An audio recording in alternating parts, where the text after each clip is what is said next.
തവനൂർ നിയോജക മണ്ഡലത്തിൽ LDF സ്ഥാനാർത്ഥിയായ KT Jaleel നാമനിർദ്ദേശ പട്ടിക സമർപ്പിച്ചു.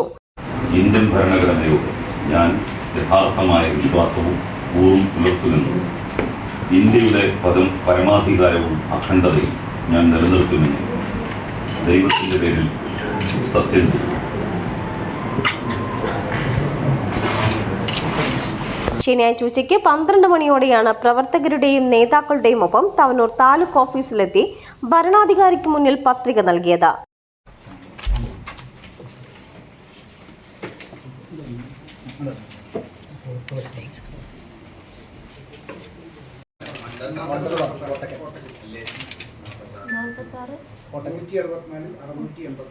LDF ഘടകകക്ഷികളും നേതാക്കളും പ്രവർത്തകരും ചേർന്ന് സ്ഥാനാർത്ഥിയെ സ്വീകരിച്ചു.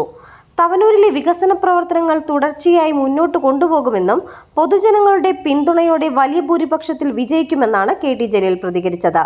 അടുത്ത ദിവസങ്ങളിൽ തെരഞ്ഞെടുപ്പ് പ്രചരണത്തിൽ സജീവമാകുമെന്നും അദ്ദേഹം പറഞ്ഞു. CNTV തവനൂർ.